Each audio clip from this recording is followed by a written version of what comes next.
Buen día.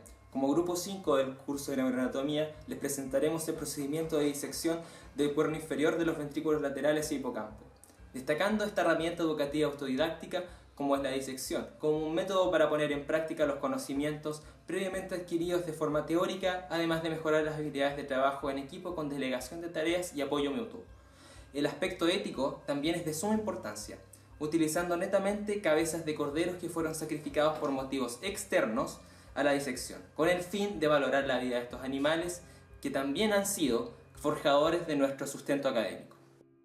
El hipocampo es uno de los 3 componentes de la formación hipocámpica, además del giro dentado y el subículo, que se encuentran en el lóbulo temporal del cerebro.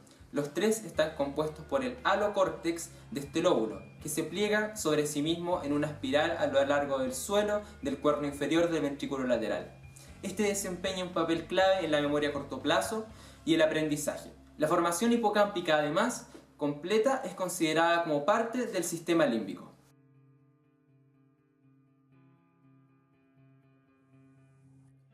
Como objetivo general, se tiene comparar la anatomía del hipocampo y cuerno inferior de ventrículo lateral de un cordero con la del humano. Y como objetivos específicos se tienen desarrollar y aplicar técnicas de disección en el cráneo de un cordero para obtener la muestra de hipocampo, identificar tanto este como el cuerno inferior del ventrículo lateral y su disposición espacial en ambas especies, y analizar las muestras obtenidas utilizando el conocimiento teórico y práctico adquirido durante el curso, sumándole a esto el desarrollar habilidades blandas de trabajo en equipo.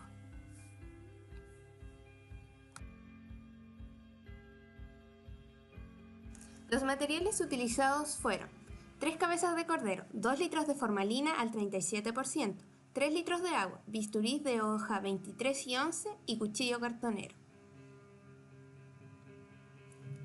Herramientas multipropósito, pinzas y tijeras quirúrgicas, pinzas anatómicas, un frasco de vidrio, caja de plásticos y elementos de protección y de laboratorio. Lo primero que se realizó fue limpiar las cabezas, removiendo con bisturí la piel, músculos y tejido adiposo que cubrían los cráneos. Una vez que los huesos del cráneo se encontraban libres de tejido, se procedió a utilizar la herramienta multipropósito con un disco de corte para crear una abertura en la parte posterior del cráneo del animal. Esta permite que la formalina llegue directamente al encéfalo, facilitando el proceso de fijación de la muestra. Este proceso se realizó sumergiendo los cráneos en formalina con concentración al 10% durante 30 días. Una vez fijadas las muestras, se realizaron cortes en los cráneos, utilizando el Dremel para poder extraer los cerebros intactos. El primer corte fue en la parte posterior del cráneo, desde los cóndilos hasta la parte posterior de la fosa orbitaria, removiendo una parte importante del hueso. Posteriormente, se quita el hueso cigomático y se procede a cortar la parte lateral del cráneo, removiendo los huesos.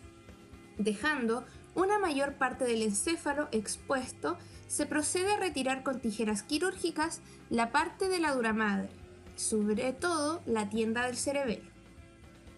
Luego se cortaron los nervios craneales, el quiasma óptico y el bulbo olfatorio para poder extraer el cerebro. Posterior a ello, se procedió a dejar los cerebros en formalina con concentración al 50% por una semana para mejorar la fijación de estos. Pasada esta semana, se comenzó con el proceso de disección del cerebro para llegar al hipocampo.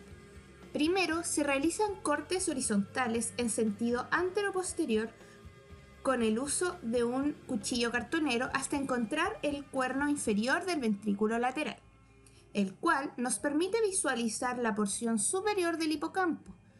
Posterior a esto, se procede a seccionar a través del uso de los bisturí de hoja 23 y 11, además de pinzas quirúrgicas y anatómicas, las porciones de cerebro que rodean al hipocampo, exceptuando el tálamo y porción medial del lóbulo occipital.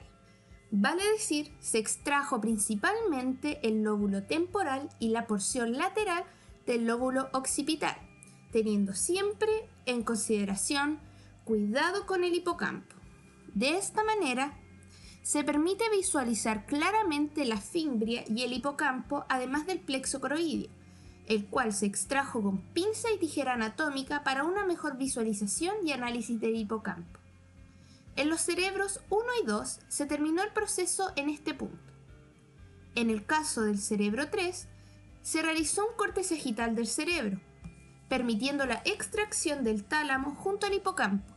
Una vez terminado este proceso, se separó el hipocampo del tálamo con el uso de un bisturí hoja 11 y pinza quirúrgica, extrayendo de esta manera el hipocampo completamente, el cual fue seccionado con el uso de un cuchillo cartonero en 4 porciones en sentido transversal, finalizando el proceso con visualización a través de una lupa. El hipocampo se encarga de dar información y con ella elaborar nuevos recuerdos, principalmente los relacionados con la memoria episódica, espacial y autobiográfica. El hipocampo se define como una invaginación del giro parahipocampal, por esto es definida como arquicorteza, hacia el cuerno inferior del ventrículo lateral. Está formado, al igual que toda la formación hipocámpica, por 3 estratos de células: molecular, piramidal y polimorfo. El hipocampo se divide en 4 áreas, K1, que se encuentra entre el subículo y el hipocampo propiamente tal. Se caracteriza por ser un área sensible a la hipoxia. K2, que presenta 2 capas celulares. K3, en la cual sus neuronas piramidales emiten árboles dendríticos desde el centro del hipocampo hacia el giro dentado. Y K4, en la cual no se ha descrito aún su organización celular. Nos vamos a situar en un corte transversal a nivel del techo del ventrículo lateral. Vamos a escribir la muestra de anterior a posterior. Iniciando por anterior, podemos ver el cuerno anterior del ventrículo lateral, que se va a continuar con el cuerpo y el cuerno inferior del ventrículo lateral. Se puede ver que estas porciones se ven ocupadas casi en su totalidad por el hipocampo. En esta zona de acá podemos ver la cabeza, el núcleo caudado y el tálamo, que se va a ver envuelto por el hipocampo, que se compone de fimbria y cuerpo del hipocampo. Estos van a iniciar juntos en la porción media del cerebro y van a unirse nuevamente en el polo temporal del cerebro. Vamos a cambiar de muestra. Acá se puede ver que el plexo coroideo se sitúa por sobre el tálamo y la fimbria del hipocampo. De esta manera podemos denotar que se situaría aquí el cuerpo del ventrículo lateral. Aquí tenemos nuevamente, pero ahora en una muestra individual, el hipocampo de Cordero. Aquí está el hipocampo, aquí tenemos la fimbria, pero medial a la fimbria ahora nos encontramos con el giro dentado. Bien, ahora haremos la comparación entre el hipocampo humano y el de Cordero. Tenemos aquí el hipocampo humano, el cual está adosado al piso del cuerno inferior del ventrículo lateral. Este es el cuerno inferior del ventrículo lateral. Tenemos aquí el pie del hipocampo con múltiples digitaciones. Podemos apreciar también la fimbria, la cual se continúa hacia superior y anterior con los pilares del fornix. Y también por debajo de la fimbria podemos apreciar el giro dentado. Si bien al comparar los tamaños del hipocampo entre cordero y humano, el hipocampo humano es más grande, podemos notar algunas diferencias importantes. El hipocampo de cordero ocupa proporcionalmente un espacio mucho mayor en el cerebro que en el hipocampo humano. Podemos observar que en el humano el hipocampo sobresale en el piso del cuerno inferior del ventrículo lateral, mientras que en el cordero el hipocampo abarca la totalidad de este, apenas dejando un pequeño espacio en su margen inferior cercano al polo temporal del cerebro del cordero. Además, el hipocampo sigue el recorrido del ventrículo lateral superiormente, incurvándose hacia anterior y ocupando el atrio del ventrículo lateral y terminando en el cuerpo de este. Cabe destacar que en el cordero el hipocampo se incurva alrededor del tálamo, quedando sobre él, situación que en el humano no sucede, ya que el hipocampo propiamente tal está solamente en el piso del cuerno inferior. Acá tenemos una tabla comparativa donde se describen las distintas medidas de dos hipocampos de cordero versus un hipocampo humano y las distintas partes que se midieron, además de la proporción en porcentaje. Bien.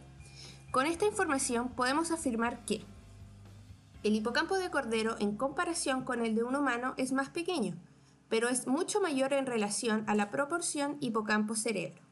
Esto se debe a que filogenéticamente es un animal mucho más primitivo, por lo que predomina el alocórtex en el cordero en comparación con el humano, donde la porción de alocórtex se encuentra muy reducida.